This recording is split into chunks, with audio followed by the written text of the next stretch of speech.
नमस्कार दोस्तों, असम के मुख्यमंत्री हेमंता बिस्वा शर्मा एक बार फिर से चर्चा का विषय बन चुके हैं क्योंकि इन्होंने अपने ही राज्य में शूट एंड साइट के ऑर्डर यानी कि देखते से ही गोली मारने का आदेश पारित कर दिया है। अब सबसे बड़ा सवाल यह है कि असम के मुख्यमंत्री किसे मारने का यहाँ पे आदेश दे रहे हैं। तो आइए जानते हैं इसके बारे में। मेरा नाम है अंजलि और मैं आप सभी का स्वागत करती हूँ एग्जाम नारी के यूट्यूब प्लेटफॉर्म पर। हुआ क्या था, ये मामला है 8 जून का। 8 जून के दिन क्या हुआ, असम के एक धुबरी जिले के अंदर हनुमान जी का एक मंदिर है और इसी हनुमान जी मंदिर के बाहर किसी ने गाय का कटा हुआ सिर फेंक दिया। बस ये सिर फेंकने के बाद पूरे शहर के अंदर तनाव फैल गया, अफरा तफरी हो गई। एक बहुत बड़ा सांप्रदायिक दंगा यहाँ पर हो सकता था, पर वो किसी तरीके से टल गया क्योंकि असम के मुख्यमंत्री वहां पर पहुंच गए थे।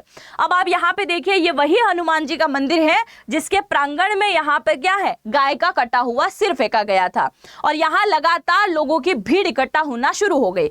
जैसे ही ये बात असम के मुख्यमंत्री हेमंता बिस्वा शर्मा को पता चली, वो मौके पर यहाँ पहुंचे और यहीं खड़े होके इन्होंने एक स्टेटमेंट जारी किया कि ये काम किसी और का नहीं, बांग्लादेशी घुसपैठियों का है। आपको मैं बता दूं कि पूरे असम के अंदर बांग्लादेशी घुसपैठिए फैले हुए हैं, पर असम का एकमात्र धुबरी जिला जो है उसके अंदर सबसे ज्यादा बांग्लादेशी घुसपैठिए निवास करते हैं और ये उन्हीं का काम है। साथ ही इन्होंने वहीं खड़े होकर एक स्टेटमेंट और दिया कि अगर तुम्हारे अंदर हिम्मत है ना तो अगली ईद पे भी तुम ऐसा पाप करके दिखाना, फिर मैं दिखाऊंगा कि मैं क्या करता हूं। और इसके साथ ही इन्होंने कहा कि हो सके तो अगली ईद तक भी इस हनुमान मंदिर की पहरेदारी करने के लिए मैं खुद यहां पर पहुंचूंगा। बस उसके बाद बहुत लगातार जंग छिड़ी और असम में लगातार 2 गुटों में यहाँ पे लोग विभक्त हो गए।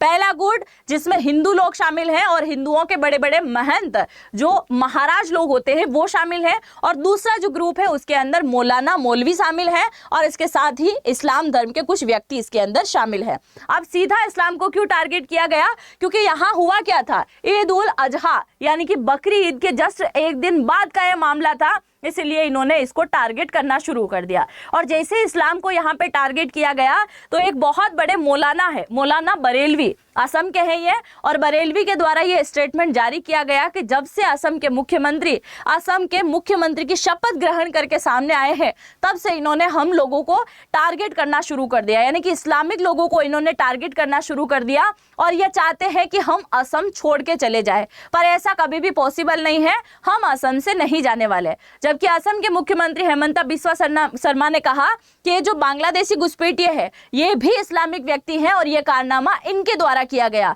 वो जो व्यक्ति असम के अंदर इस्लाम धर्म के पहले से ही जो भारतीय निवास कर रहे हैं, मैं उन्हें टारगेट नहीं कर रहा हूं, और इन्होंने साफ सुथरे शब्द में कहा, पर उसके बाद भी ये लगातार जंग छिड़ती रही है। अब आप जरा देखिए, असम के मुख्यमंत्री हेमंता बिस्वा शर्मा ने इतनी लंबी चौड़ी बात बोली है, उसके पीछे की वजह ये आपको दिखाई दे रहा है। ये है असम का मैप और यहाँ पे ये जो आपको दिखाई दे रहा है रेड कलर में, ये है धुबरी जिला। इस धुबरी जिले की 134 किलोमीटर लंबी बॉर्डर जो है ये बांग्लादेश के साथ में साझा हो रही है। और यहीं पे ब्रह्मपुत्र नदी के माध्यम से क्या होता है, यहीं से ब्रह्मपुत्र नदी के माध्यम से क्या होता है, बार बार घुसपैठिए यहाँ पर घुसने का काम करते हैं। अब ये पूरा मामला जैसे ही सामने आया उसके बाद में स्थानीय लोग भड़क उठे हैं, तोड़फोड़ लगातार यहाँ पे की जा रही है।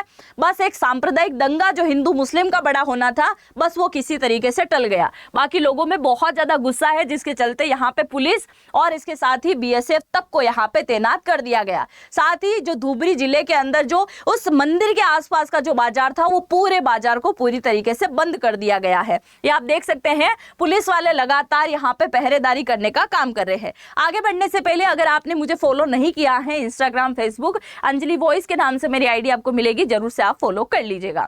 बांग्लादेश की बॉर्डर से सटे हुए जो भी इलाके हैं उन सब में इसका बहुत ज्यादा बवाल हो रहा है और इस मामले के चलते ये जो मंदिर के अंदर गाय फेंकने का जो मामला है, इस मामले के चलते अभी तक असम के अंदर 45 लोगों को गिरफ्तार तक कर लिया गया है और इसमें सबसे ज्यादा मामला घुसपैठियों का आ रहा है। तो थोड़ा सा हम चर्चा कर लेते हैं घुसपैठियों का।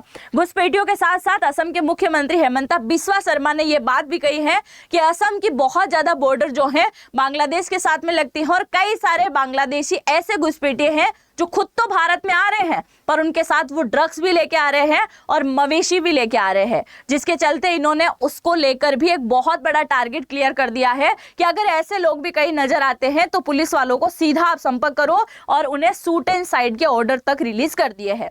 अब सबसे बड़ा सवाल यह है कि असम के मुख्यमंत्री हेमंता बिस्वा शर्मा ने ऐसा पहली बार किया है, शूट एंड साइट का ऑर्डर दिया है? तो नहीं, इससे पहले भी मणिपुर और नागालैंड में ऐसी स्थिति बनी थी, तब इन्होंने शूट एंड साइट के ऑर्डर रिलीज किए थे। साथ ही जम्मू कश्मीर के अंदर तो कब से ही ये ऑर्डर दे रखे हैं, क्योंकि आप जानते हैं कि वहां पाकिस्तान के साथ में सीधी बॉर्डर लगती है और पाकिस्तान आए दिन घुसपैठिए आते रहते हैं, जिसके चलते हमारी सेना को ये छूट है कि वो सीधा यहाँ पे क्या कर सकते हैं, शूट कर सकते हैं, जिसको लेकर इन्होंने आदेश दिया है।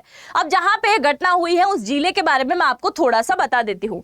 धुबरी जिला वह जिला है जहां सबसे ज्यादा बांग्लादेशी घुसपैठिए निवास करते हैं। इसका सीधा संबंध बांग्लादेश से है। ब्रह्मपुत्र नदी और इसकी शाखाओं से चलते ये नदी को पार करके घुसपैठिए लगातार भारत में घुस आते हैं। अब धुबरी जिले के अलावा अगर दूसरे जिले की हम बात करें तो करीमगंज और कछार और हैलाकांडी, ये 3 जिले भी ऐसे हैं जहां पे सबसे ज्यादा घुसपैठिए निवास करते हैं। अगर पूरे असम की घुसपैठियों की हम बात करें तो आज के हिसाब से तकरीबन यहाँ पे 50 लाख से ज्यादा घुसपैठिए निवास करते हैं, जिसमें से सबसे ज्यादा धुबरी के अंदर है। और जब भारत में एनआरसी लेके आया गया था, जब भारत में एनआरसी को लागू किया गया था, उस समय 2019 के अंदर 19 लाख से ज्यादा बांग्लादेशियों को बाहर निकाल दिया गया था, घुसपैठियों को भेज दिया गया था। पर उसके बाद भी लगातार इनकी घुसपैठी जारी है। अगर आज का आंकड़ा देखो आप तो असम के बॉर्डर पे आज अभी के दिन भी अगर आप जाके देखोगे तो 100 घुसपैठिए आपको एनी टाइम वहां पर दिखाई देंगे, जिसके चलते अब असम की सरकार बहुत ज्यादा सतर्क है और बीएसएफ जो है लगातार पेट्रोलिंग करने का काम कर रही है, खासकर धुबरी और वो 3-4 जिले जो बांग्लादेश के साथ में अपनी बॉर्डर साझा करते हैं। इसके साथ ही हाई टेक्नोलॉजी के चलते यहाँ पे निगरानी की जा रही है, ड्रोन के माध्यम से यहाँ पे निगरानी की जा रही है। नदी वाले मार्ग में ज्यादातर गश्त बढ़ा दी गई है। अवैध घुसपैठियों की पहचान यहाँ पर की जा रही है एनआरसी को लागू करने के बाद से। और कई बार क्या होता है कि ऐसे घुसपैठियों के चक्कर में वो लोग भी चपेट में आ जाते हैं जो खासकर वहीं के हैं, यानी असम के हैं, भारतीय हैं, पर कई सारे निर्दोष लोग भी घुसपैठी मानकर उनको भी शिकार कर लिया जाता है, जिसके चलते लोग बहुत ज्यादा यहाँ पे परेशान होते हैं। असम के ये वो सारे जिले हैं जहां पर ज्यादातर घुसपैठी आते हैं। मैं तो बोलूं अब असम के लोगों को ये काम करना चाहिए जो कुछ दिन पहले त्रिपुरा के लोगों के द्वारा किया गया। त्रिपुरा के लोगों ने बोला था कि भाई तुम त्रिपुरा के अंदर जैसे एंट्री करोगे हम तुम्हें मार देंगे, वापस चले जाओ।